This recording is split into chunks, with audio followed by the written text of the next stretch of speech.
Thanks to all the early birds joining us for this event. We are going to begin in about 7 or 8 minutes. Thank you.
Thank you for joining us this afternoon. We are going to begin in about 5 or 6 minutes. Thank you.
Thank you for joining us this afternoon.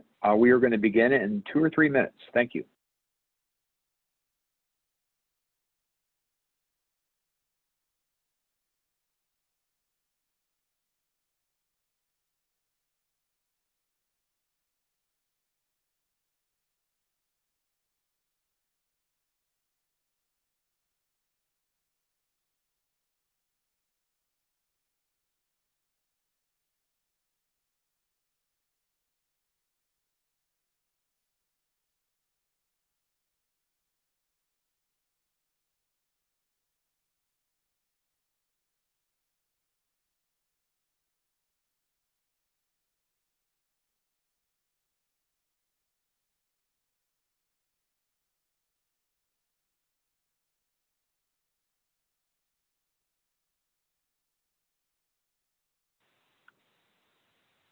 Thank you for joining us this afternoon. We're going to begin in 2 minutes.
Okay, I think we're T-minus about 60 seconds. If all the panelists can unmute their phones and get the video rolling, we'll get going here.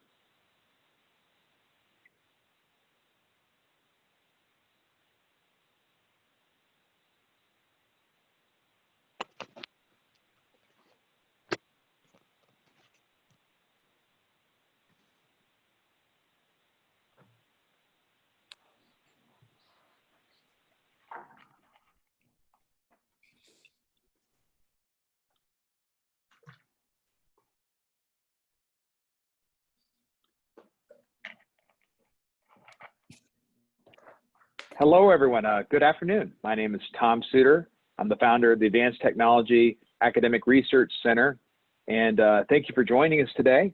We're going to talk about the concerns government agencies, SecOps teams face, as well as the best practices to secure your network against cyber threats and increase cyber resilience. Really want to thank Carrie Daly. She's worked really hard with Keysight. We also have Phil and Steve on the call on today, and we're just excited to partner with Keysight. They've been a really good partner of ATARC for a while, and they really care about cybersecurity, and they were really involved with this panel. So this afternoon, we're going to hear from these panelists. We're going to follow it with some Q&A. We might even pop in a poll question or two that we can get some answers on, take advantage of the brain power out there. And just real quickly, I'd like to introduce the panelists. We have Royce Allen, Director, Enterprise Security Architecture at the VA. Hi, Royce. Hi. We're happy to have you today. Hi. We also have Victor Florido, who's the Cybersecurity Lead at GSA. Hi, everyone. Hello, Victor. I like the tie. That's pretty good for a webinar these days. It's pretty classy. We also have with us Steve McGregor with Keysight. He's the Director of Threat Intelligence R&D over there. How are you doing, Steve? Very well. Thank you for having me.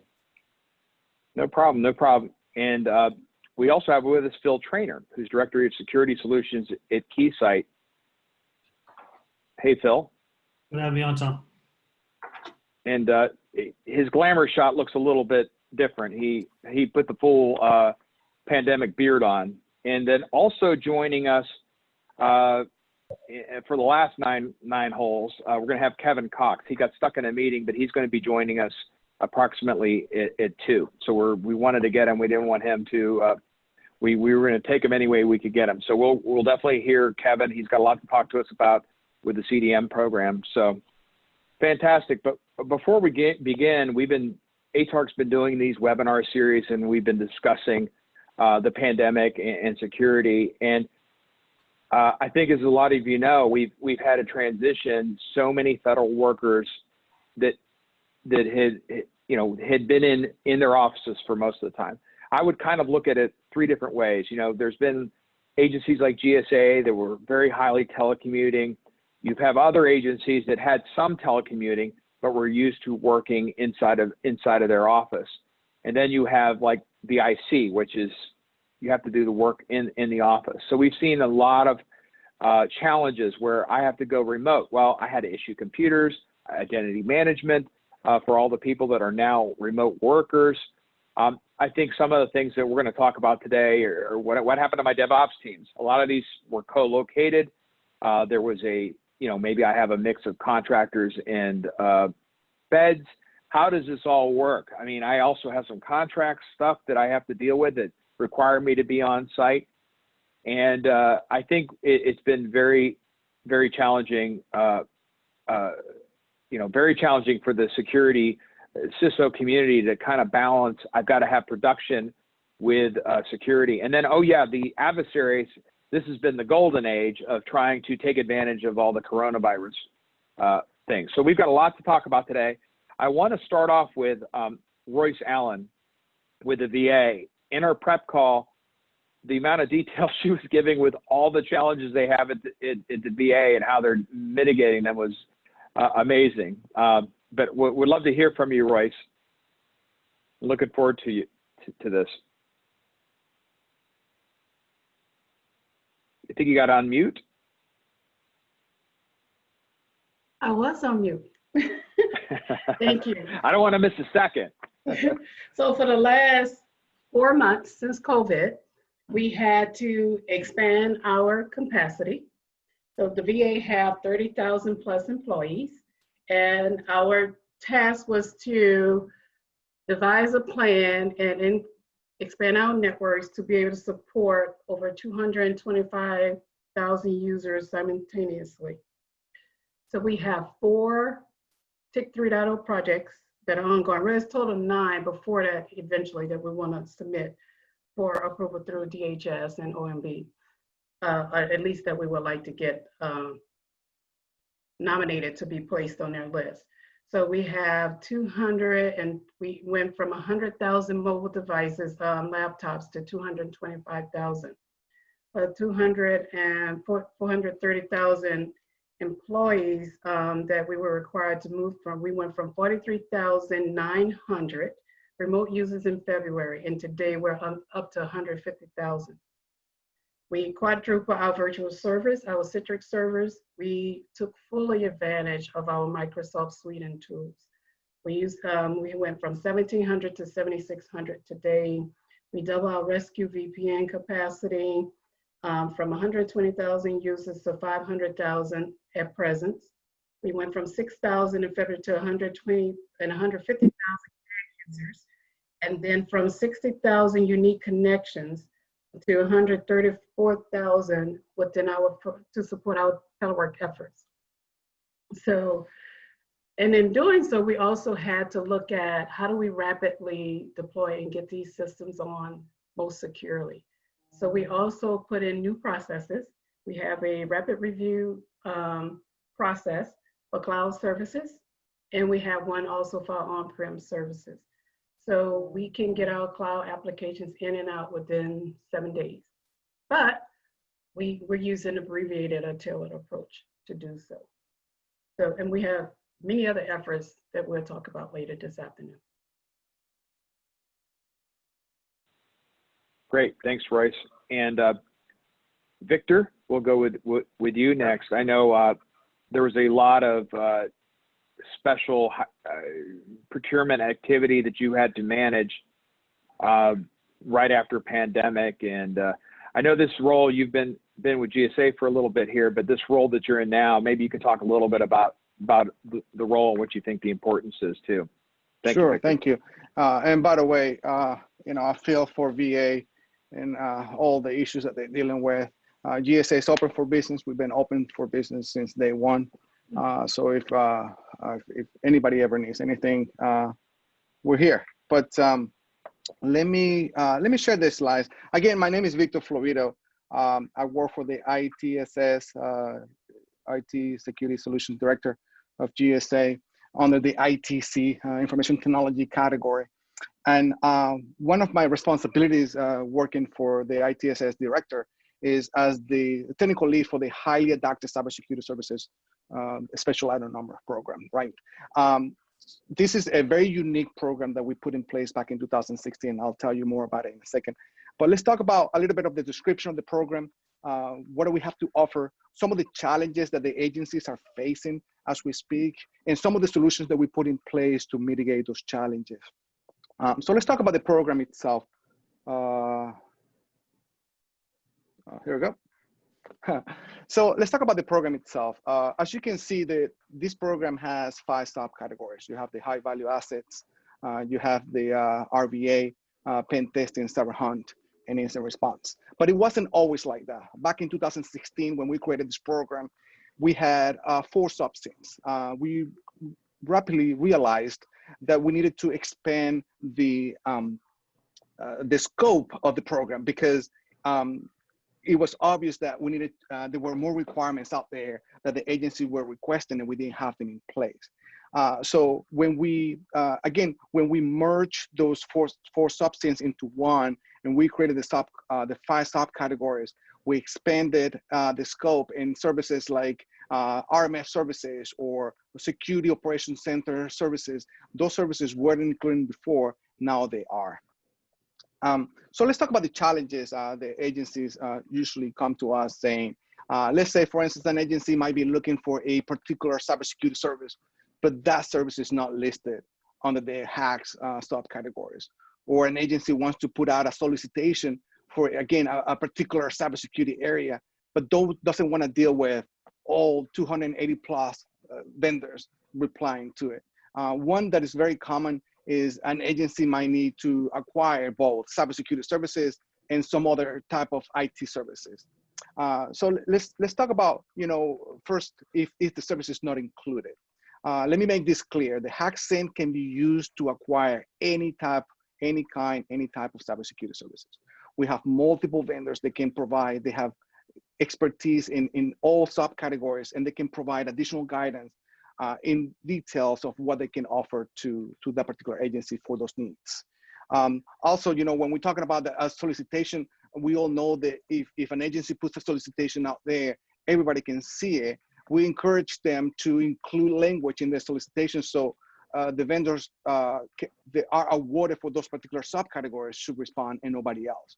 That way you can more or less get a more accurate number of vendors and then you can work with instead of, once again, having 280.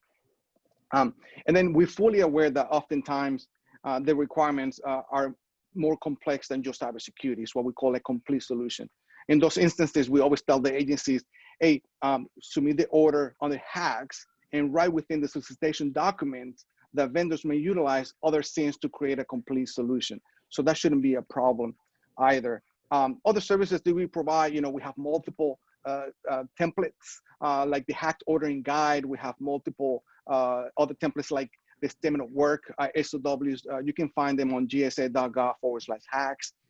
We also have an independent government cost estimate tool available on the acquisition gateway. This tool gives agencies the ability to build their own cost estimates. And then we collect all that data from the hack vendors.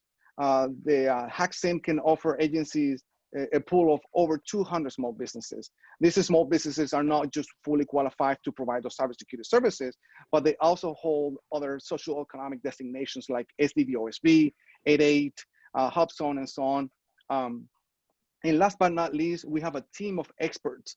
We have national account managers, we have customer service directors that are available to work directly with the agencies to meet those needs. With that in mind, that's basically what I wanted to tell you guys about our program, and anything else, I'm here for questions. Okay, thank you, Victor. We'll get back to you on a few things, but I wanted to get through everybody else. Next up, we'll go with Mr. Steve Gregory. He's going to help us with, he's in research and development. So it'd be interesting that, when you're developing a product, how do you account for all the emerging threats that come along our way? And welcome, Steve. And where are you out of? Austin, Texas. Austin, Texas. They got the good barbecue down there. Yeah, I'll have to pay you a visit at the next most convenient opportunity. But thanks. I'm looking forward to your talk here, Steve. All right, thanks, Tom. Yeah, glad to be here. The situation we're in, it's quite dynamic, and I have to say, I really, Joyce's experience what they're going through. You're not alone. Everyone's doing this. Everyone's going through a very similar kind of transition that was not expected. What we're seeing and what we've known in security and what my role in what I do at Keysight is to track what's happening right around us, and my teams take that information and help build products which are meant to test and measure your resiliency, your capabilities, how effective are the security controls products that you've purchased or you're about to purchase, how are they working for you. And what we've just experienced is this tremendously, just bam, you know, the pandemic hit 4 months ago. Everyone was all of a sudden work from home. And well, we know in security, the weakest link is the thing that everyone wants to go after, right? So the weakest link, what was that?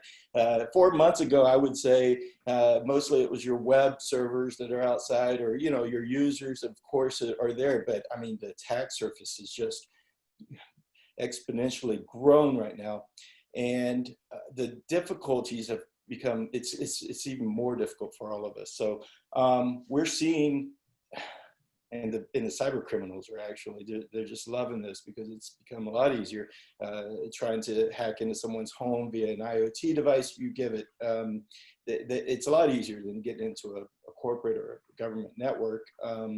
Once they're in, if there's a connection going into what you think is a secure network to a VPN secure tunnel, we're not certain of all of this, right? So it opens up doors that weren't there quite as vast or as many doors were not open previously. And it's the same things, but they're taking advantage. What we're seeing are the same things, but they're taking advantage of this COVID, whether it's government checks, trying to do fraud to do phishing, get personal identifiable information, or things like the recent Snake ransomware, which is just another evolution of WannaCry type activities that are taking advantage of vulnerabilities in remote access tools to gain footprint and unfortunately get in and wreak havoc, do ransomware activities, which no one wants to experience. And I, of course, want to do everything in my power to try to stop that. So the thing we're changing here as well, because Keysight has the same issue, that Joyce described. We've all now working from home, had to get people who had desktops, get them laptops, get them access.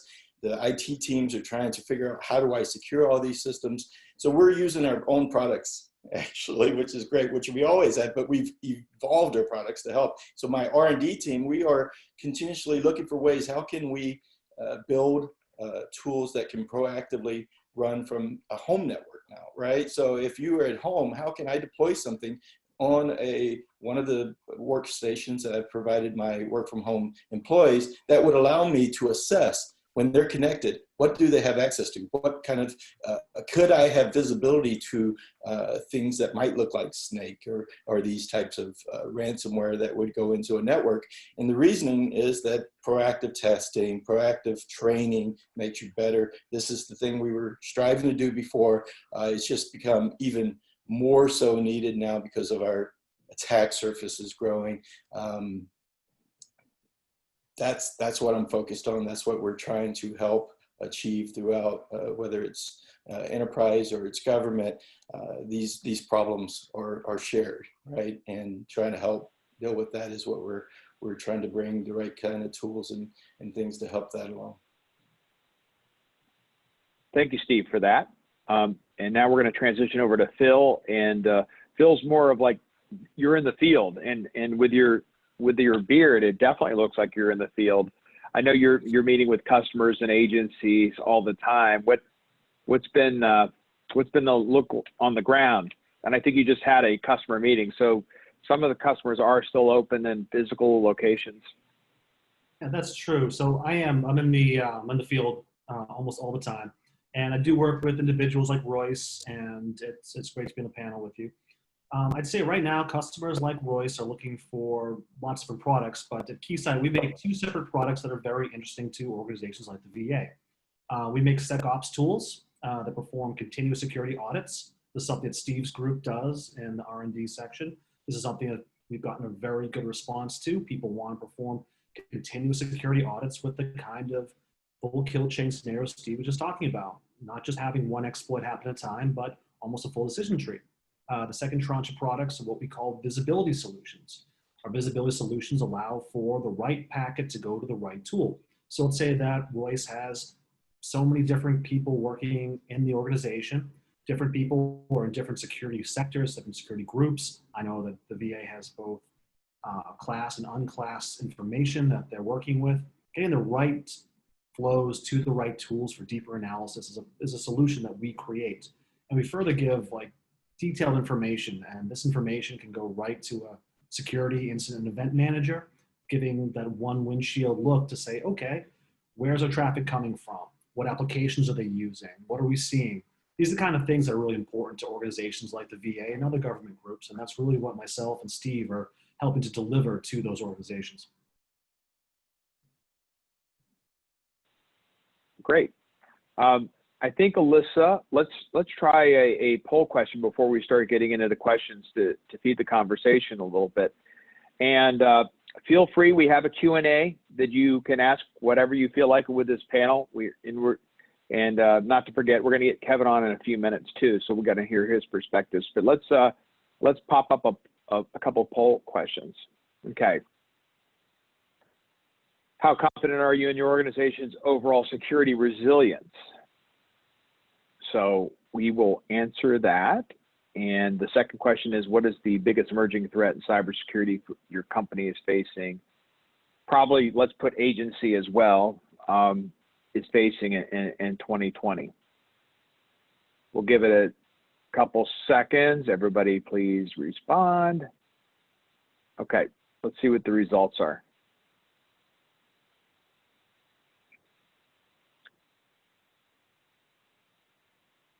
Okay. We're not, I think it's more like, well, we work, for the government, I think with so many things changing, the extremely confident, I think in government, we're not super confident about anything like that. That's interesting though. Kind of more as everybody's kind of thinking in the middle there. And next gen secure internet, interesting, okay. Anybody want to comment on any of these results? Was that surprising? Is that what we kind of thought? I don't think it's surprising at all. And I'm glad that nobody's extremely confident. We shouldn't be too confident, period. Yeah. Anybody else? Sometimes when you do these things and you get results you think you're going to get, that's kind of confirming it. Okay. Yeah, I would just, maybe the first question I'll ask is how are people adapting to the workplace? I know with us, with ATARC, we had an event back on March 10th, I think. It was like a Tuesday. And then on Wednesday, the president had his address. And I think on Thursday morning at 6 a.m., everybody was at Wegmans. So it changed really quick. I haven't met with my team in person since. We've gone to Zoom calls every morning, though. That's kind of been different. I don't think we've had a conference call since. We've been mostly doing Zoom calls. It'd be great to hear from everybody what their perspectives are, and how's the people adapting to this. I mean, our people seem fine, but it would be great. Maybe we could start with you, Royce. So at the VA, we have 1,400 different sites all around the U.S. And a virtual call for us can be from 50 to 100 people on a daily basis. So for us, it really wasn't a hard transition because we have a lot of people who work from home. We have some people who, and we have that telework policy already in place. Some people a few days a week work from home. So I don't think that it was that hard to transition to be at work, but there are some cases where you really want to be in a room whiteboarding. You really want to get into that place when you're doing some storming and just really get the minds in a room where you're just whiteboarding and changing things on the fly. I mean, even this morning, we just had a conversation with my team, and was talking about FY21 planning and really putting together our priorities and really hashing some things out. And I say, look, some of us may just have to go in the office for a few hours and let's, hash this out in a conference center, because no one is at work, right? So for me, it's probably even more so because no one's there. And most of my team say, yeah, we would love to do that, because they would love to get in that room, because sometimes you just need to get in that room and hash it out. But we work quite a bit virtually with folks from the East Coast to the West Coast at all times.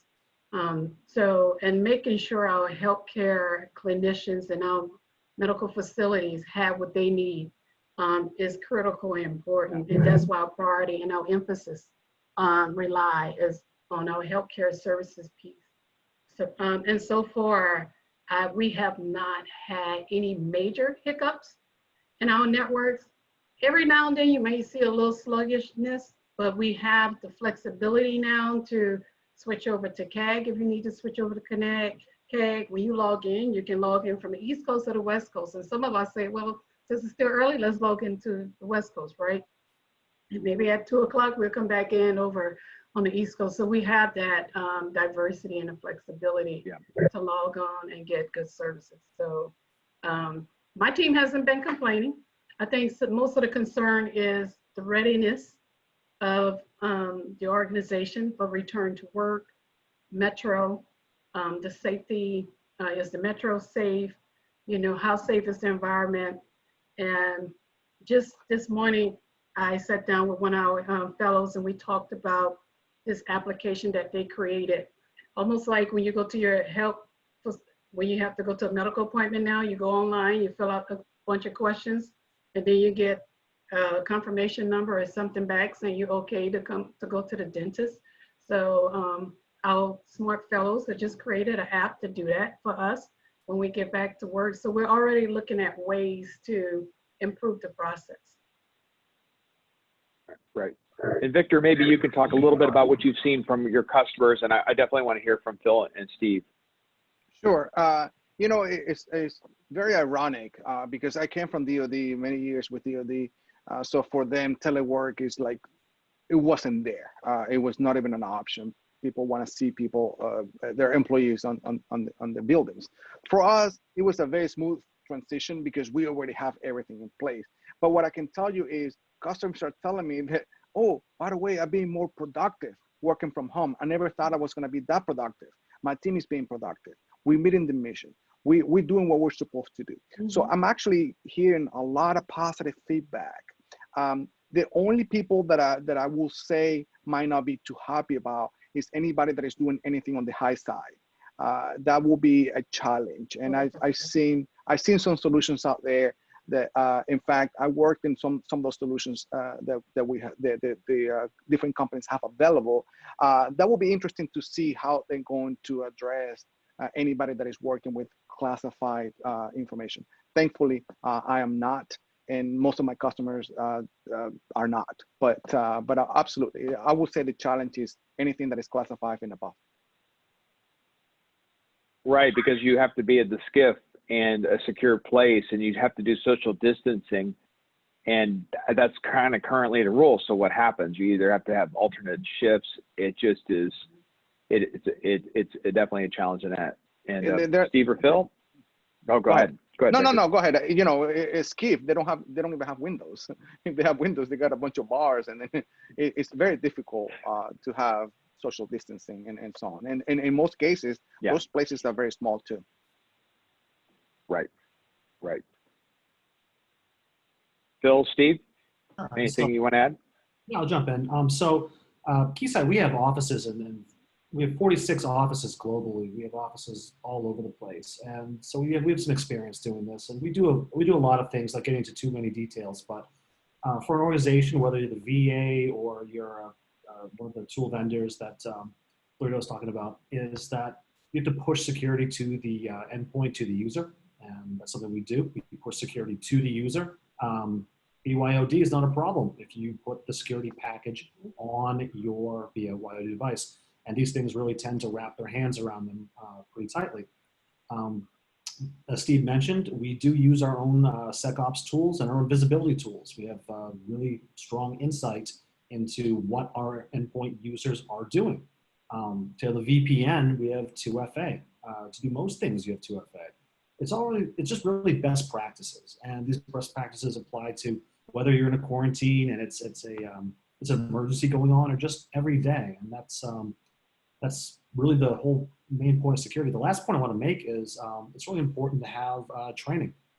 Steve mentioned that the user is almost always the weakest point in security, and I know that we have mandatory trainings on a number of topics that definitely make our organization more adept at handling this unique situation and better suited to work with important customers like the U.S. government. Phil, I'm glad you brought up that last point. I think training, is that always the first thing to go in any budget? It always has been, and it seemed like it was one of the casualties of the conference scandal. We won't mention which agency was affiliated with that, like 8 or 9 years ago. And one of the things we're trying to do with ATARC is really help in that area. We have a cybersecurity certificate with the University of Maryland, but that's a topic for another day. Steve, did you have anything else to add there? I don't want to leave you out. No, I think Phil covered it, but I mean, I'll just reiterate, I think the training part, I want to add one thing to that, which is humans are humans, right? We make mistakes. So the training has to be, it's human training, it's layered. It has to be training on the ops teams and at every stage, you know, don't even let the users know that they're being trained, perhaps would be a great thing to do. Because many a times when they go through the training, it's just, let me get this real quick and get back to work, right? And so if we can find ways to do these trainings and automate them in ways and put them into the processes naturally, that type of environment would be very supportive of what we're dealing with today. Yep, I think so. You know, the White House has had some training cohorts in cybersecurity and artificial intelligence now, and we're trying to figure out how that we can scale that and try to help them scale that. I think training and reskilling generally is something that I think every agency can use. We're starting to get some good questions. One, I might hold some of these. One of them is in regards to the higher classifications. Have any of you or your organizations found a way to comfortably secure communications to enable remote work for higher classifications of data? So maybe, you know, sensitive data, you know, maybe not all the way to TS where you have to be in a SCIF, but is there anybody want to touch on that? Royce? Oh. So, well, honestly, in certain cases, because of our veterans and I think Victor and Phil mentioned it earlier, BYOD program, we had to activate because there are areas where we have medical clinicians that are coming in and volunteering and teaming and work with the VA, or there are cases where the VA had to work with the states to allow folks to come into their facilities. So with that, it was sometimes in that environment, you have people who have their own mobile devices, and we have to look at what's the safest way to connect their mobile devices to the VA network.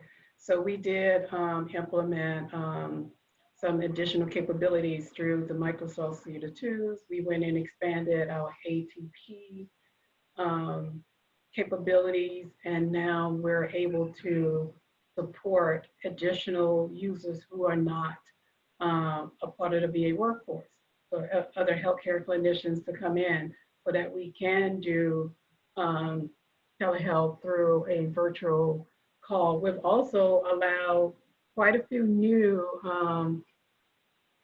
video conferencing capabilities. We've worked very closely with OGC and privacy because we have a lot of HIPAA restricted information at times. Yeah.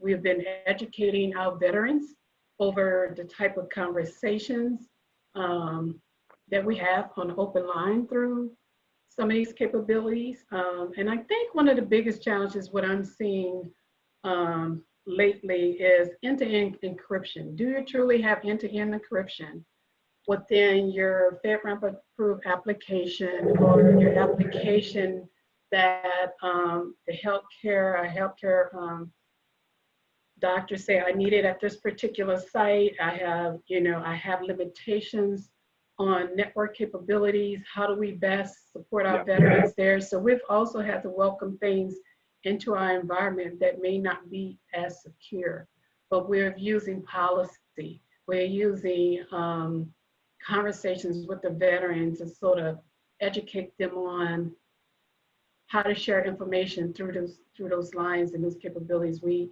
have user agreements. We're pushing things out. So when you log in, we're looking at, okay, how secure and how updated is this person's mobile device?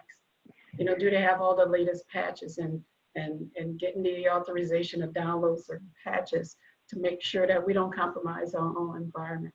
So those are things that we've been doing to service our customers.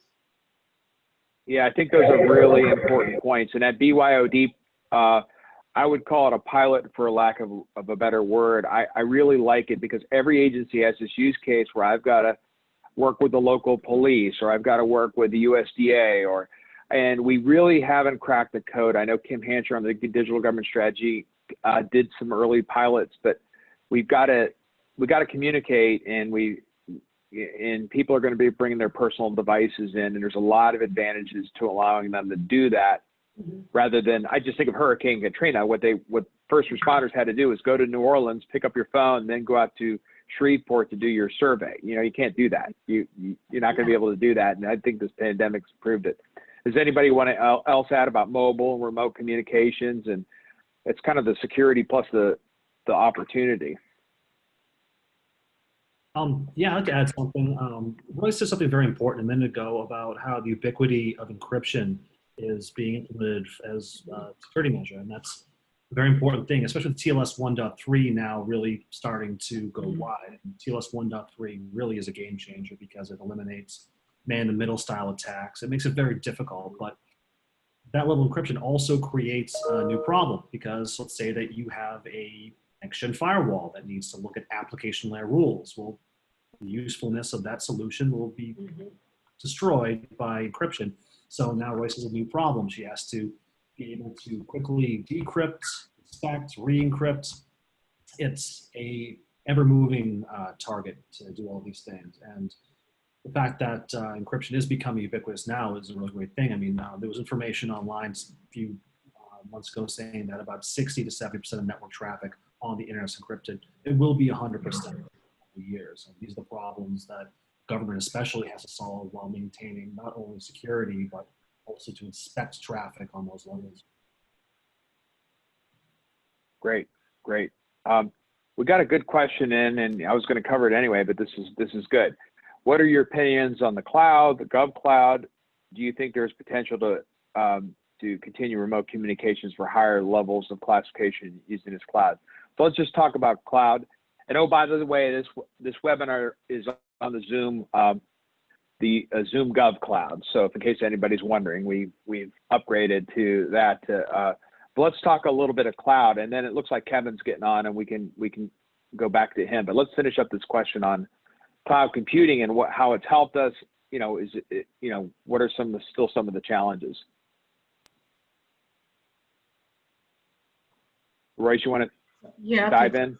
So the VA goal is to be at 80% software as a service. So that's a lot for us, right? We have over 800 some applications today. Just alone for COVID, we did 34 new SaaS, and they continue to grow. Now, all of them, some of them were FedRAMP authorized, and some of them we sponsor, and they had to go through our FedRAMP approval process. A lot of them are telehealth. Our telehealth customers is our largest customer for software as a service. Some of the challenges is that some of those companies are small moms and pop companies. Never heard of FedRAMP, never heard of the authorization process. So a lot of it is working closely. We work very closely with FedRAMP. I think I remember Alicia telling us that VA probably had 50% of the calls that they get and requests that they get on cloud, and trying to understand the FedRAMP authorization process. So for us, working very closely with the FedRAMP program office, working closely with DHS TIC 3.0 office has helped us tremendously. TIC 3.0 has given us the flexibility to introduce a lot of cloud services. We have multiple ongoing efforts with under the TIC 3.0. We're looking at VPN as a service and working with Palo Alto. So we're continuing to work with AWS and Microsoft on their tools and capabilities.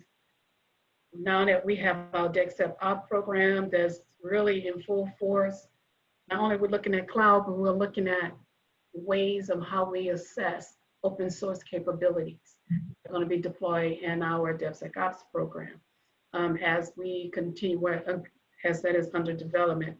So cloud, yeah. When we look at the VA, yes. We have a workflow, we have an authorization process in place, we have a handbook, we do lots of training with the ISSOs. We do lots of training with the lead engineers and technical teams to make sure that they understand some of the risks. We have conversations about things that we see systemically from an architecture gap standpoint. So cloud, telehealth, telework expansion, I would say probably 80 and 90% of our stuff is done in the cloud, especially on the telehealth side. And for the telework we're doing. How many TIC 3.0 pilots did you say you had? So we have 9, 4 that we're looking at submitting that are unique. And you have to understand our footprint, right? For the VA is in the number of services. I mean, right now we're still doing our inventory. We have over 120 medical devices. A lot of our medical devices are starting to communicate with cloud services. We have bi-directional data flows from a medical device to a cloud to an on-prem application to now to our Cerna activities in which we're doing for our medical records, EHRM, our medical records sharing efforts between DoD. So the network designs, architecture design continue to grow and become more complex. We're taking fully advantage of remote access and authentication capabilities. We got Okta, we got IDME. We're using all that workspaces, AppStream, WVD. I mean, we have quite a few. So I can name a lot, right? So we're being educated in every form and fashion that you can think. Things that we never heard of. Was like, wow, that's cool. We can do that. So it's fun because you're learning, right? And as telehealth, yes, Internet of Things continue to grow, and the things that we do for us, I think our biggest security concern is protecting our Internet of Things, protecting our medical devices and applications within the VA environment, and also as we extend beyond our VA environment and working with our vendors, just making sure our information and data is protected at all times, and that we have visibility into those workflows. Yeah, and Royce, I don't know if we've invited her formally, but the VA has done a CRADA with UL and on medical device security, and I think you're linking back to the FDA. We're going to have another webinar. Mm-hmm. We're going to have another webinar on that, which is going to be really interesting because I think you can apply not just medical devices, but the entire Internet of Things. Right. I got to bring Kevin into the discussion. How are we doing, Kevin? We got Kevin on mute. All right, we're going to bring Kevin in. We were in our prep. There he is. I think we're having a little problem with your audio. Oh, 2 minutes? Okay, we'll hang tight there. How about this? How about we do a one more poll question? A couple more poll questions, Alyssa. There we go. How are you satisfied with your company's response to COVID-19? Actually, let's insert agency there. This is a good question. I like it. In lieu of COVID-19, what has been the biggest issue your company agency has faced?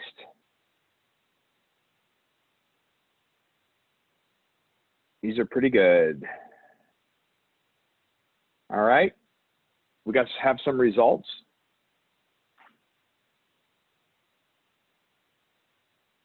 What do we got?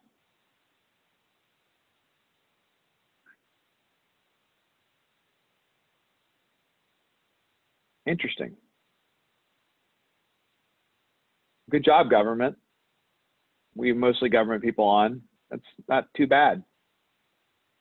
You know, I think, you know, every agency got mobilized. I mean, Victor, I know you set up a special group just to satisfy these ongoing things. I've never seen the government move this fast.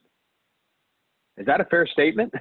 I don't think we've moved this fast in the past. You know, we've had things like 9/11, we've had year 2000, but we had years to do that. It's pretty amazing. So Kevin, do we have you? It's fair to say. It's fair to say. Go ahead. What you No, go ahead. stated. No. I was just concurring with you that it's fair to say that we are moving pretty fast. It's good to see that we have 0% for not satisfied. That's amazing. 43%, and you know, 29% very satisfied and satisfied. So this is pretty good. Yeah. Okay, Kevin, have we circumnavigated all of CISA's security to put you on? Do you hear us? Can you say anything?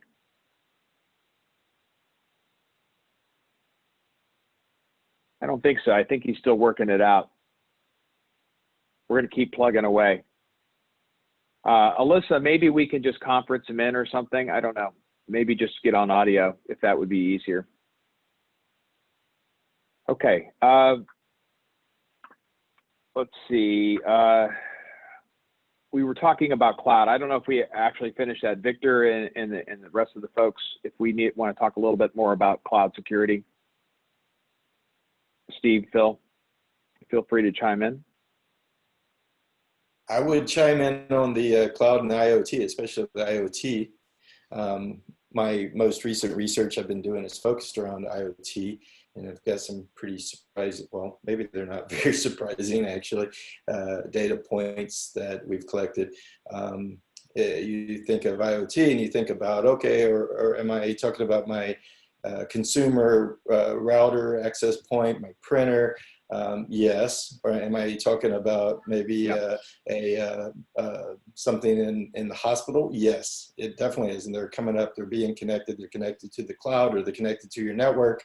And unfortunately, these devices are coming out with, many of them with no security best practices being applied. It's really kind of bad. I was working with some Palo Alto guys. We've got data that shows high 90% using unencrypted communications.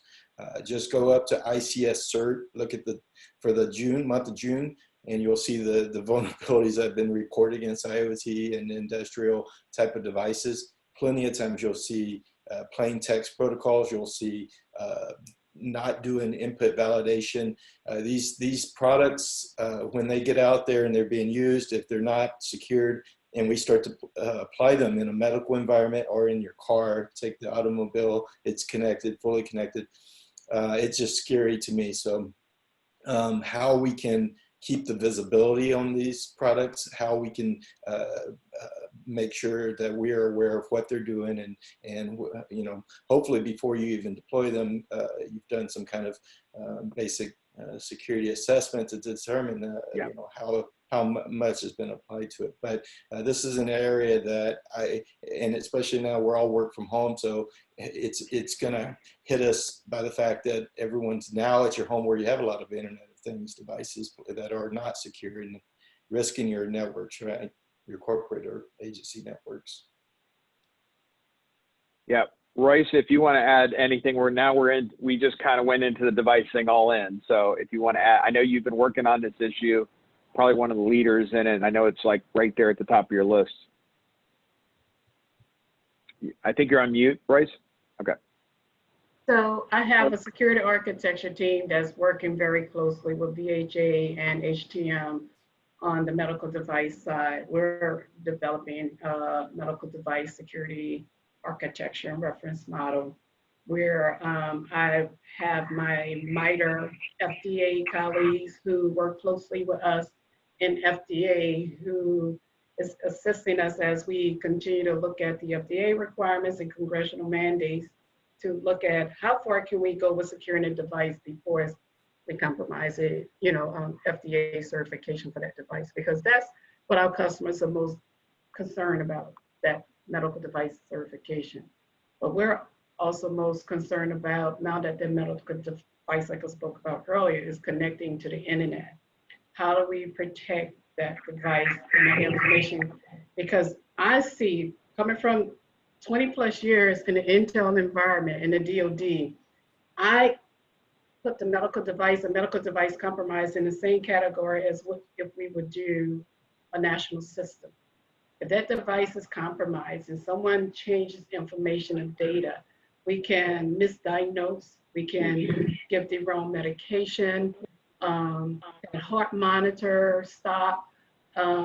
It can become a life or death situation.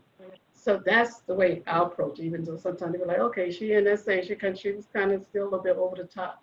But I think it's critical and important that we understand the behaviors of those devices so we can characterize them. So as we continue to work on our security zones, that we have them in the appropriate security zones. Right now, we have, like I said earlier, and we're still counting, over 120,000 medical devices, and we know it's more. We have lots of VLANs, quite a few VLANs and ways of how we, do our business for segregating it between modalities, but we're trying to improve how we do that so we can be more flexible and that we just won't put too much of a strain on our networks. So, so we're re-looking at network designs. We're working closely with our research team because the way that they do their research and the way that they use medical devices is a little different than, on our healthcare side. So we're bringing in blockchaining. We're introducing virtual reality for sharing information across research sites. We're looking at blockchaining for how we're better control access to our veterans' data and information. So we continue to work with DOE on a lot of big data analytics type of capabilities because we really want to solve a lot of the hard problems. So we're looking at, I was talking to one of the fellows this morning about using cloud to build that analytic platform where you can share data. We're starting to talk about tagging data, what that means, how do we catalog the data, how do we rethink how we deploy privacy within that environment. So for the last 3 years, I've been pushing kind of hard on VA, but it's like, okay, I think we're getting it and we're moving in that direction. Coming from NSA, we were already doing it beyond 7 to 8 years. But we were improving as we went along, and it was a lot of lessons learned that came out of that. So, so just introducing analytic development within our cloud architecture, looking at what it means to do data mining, machine learning, making sure you have the right type of statisticians on board, mathematicians, analysts, all those things, right? So my deputy, I hired him because he's a mathematician, right? And because he understands data and information. And I wanted him to work with the healthcare services and leading some of those efforts in the data governance team. So great, thank you. Okay. So I feel like I'm like that broadcaster where we have Kevin out in the field. How are we doing, Kevin? Good. Can you hear me? We can hear you great. Take your time. All right. We're lucky Good. to have you. So glad to get you. Yeah, no, thanks for having me. Appreciate everybody participating today, and thanks for the invitation to give you some perspective from our program. I'm the program manager for the Continuous Diagnostics and Mitigation program within CISA, within DHS, and we've been working over the past few months as agencies, including our own, has moved into a remote work posture to continue to keep making progress across the federal .gov landscape to help agencies get a better handle on the continuous monitoring of their assets and their understanding who has access to their systems, and starting to work with agencies on various cloud security initiatives as well. And by and large, we've been successful keeping that moving forward, and I'm again glad to be here and open to any questions you might have. Great. One I'll follow up on. I know we were just talking about medical devices. I know you're looking at mobile, which is kind of new for your program, and mobile devices. We have the NIAP protection profile. Have you guys looked at the medical devices and Internet of Things? Where do you see that in the future development? Yeah, we've had, really since the inception of the CDM program, we've had a lot of discussions with VA, specifically in regards to the medical devices. The difficulty there, and really with any IoT, is understanding the technology, understanding what types of software we can get tied into that technology so that we can help the agency get a better understanding, number one, that the device is out there, but more importantly, once you know the device is there, knowing that it's properly protected. I will say in the case of VA, that is still an undertaking that we will continue to pursue with them.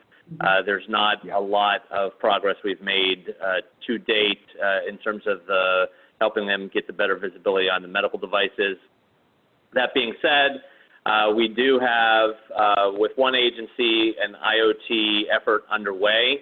The device is different than the medical devices that VA is dealing with, but we are progressing well with that, and I think that will provide lessons learned and inform us in terms of how we support more widely IoT in the future.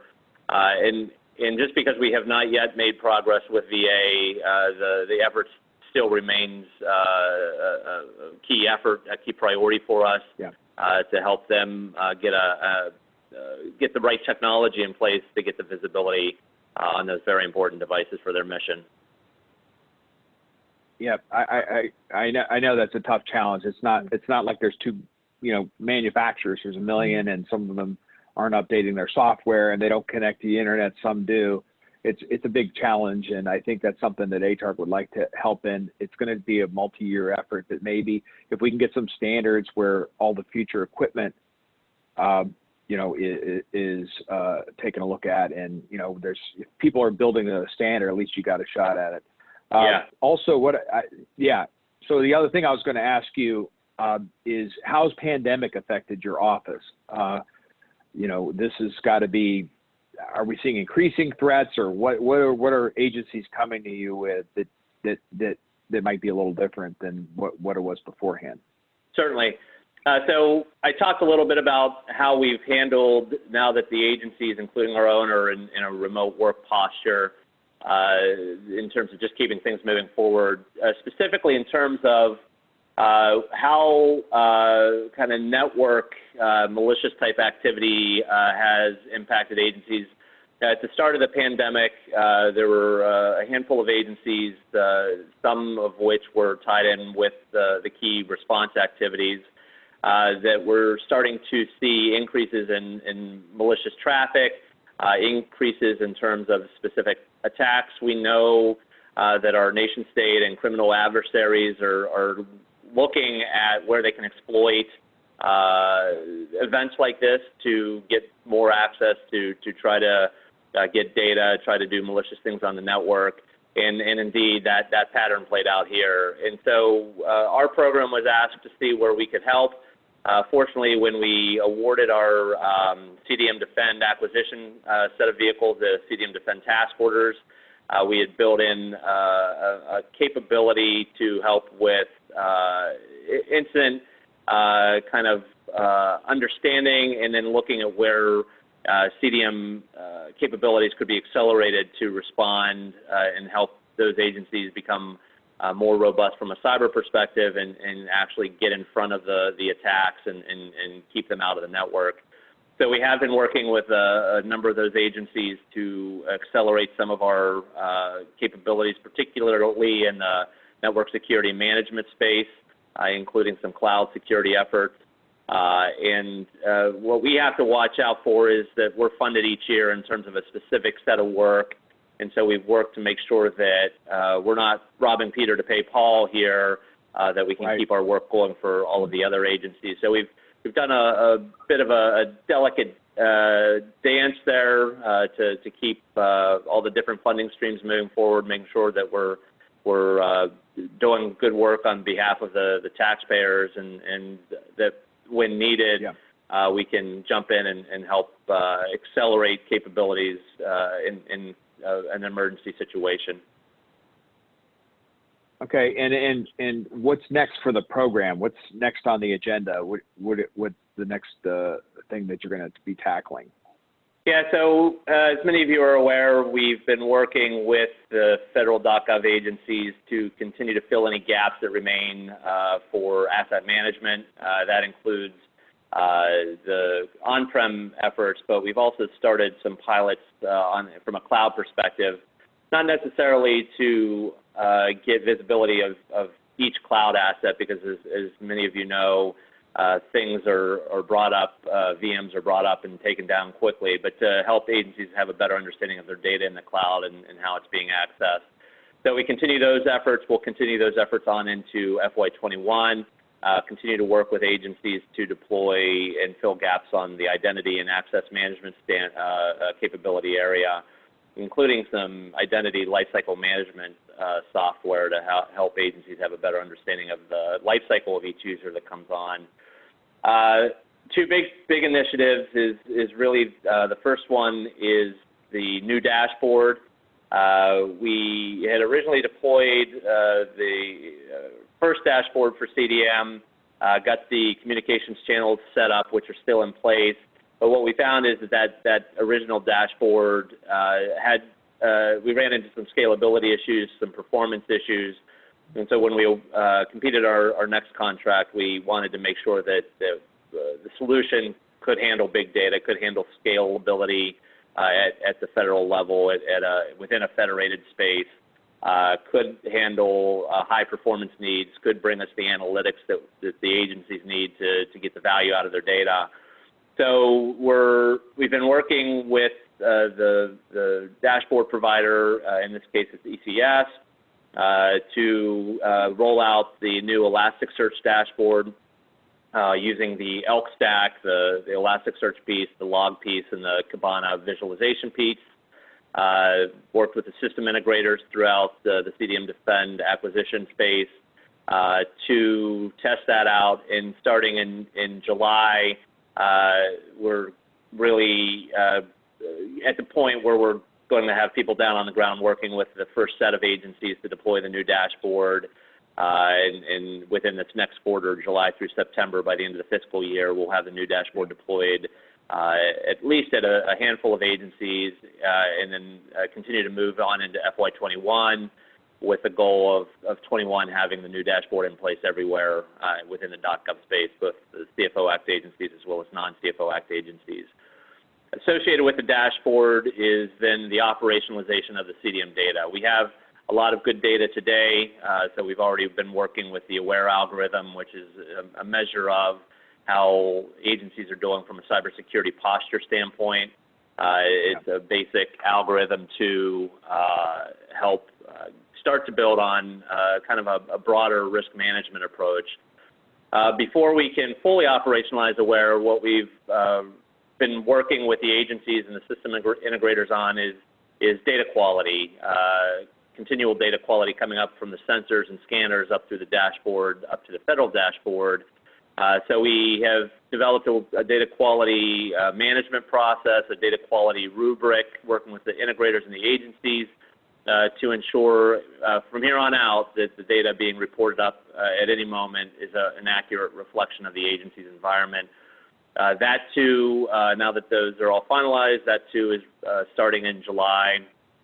We'll be certifying a number of agencies by the end of September. With the data certification, we then fully turn on the AWARE algorithm and then continue to build on that into 21. That's kind of the next year and a quarter type or schedule for the program.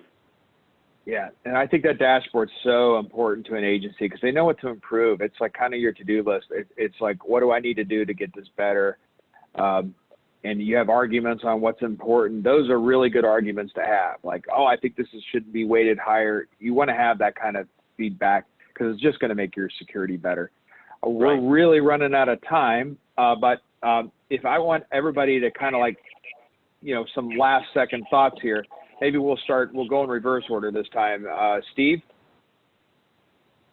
anything you wanted, any points on your list that you wanted to get out there?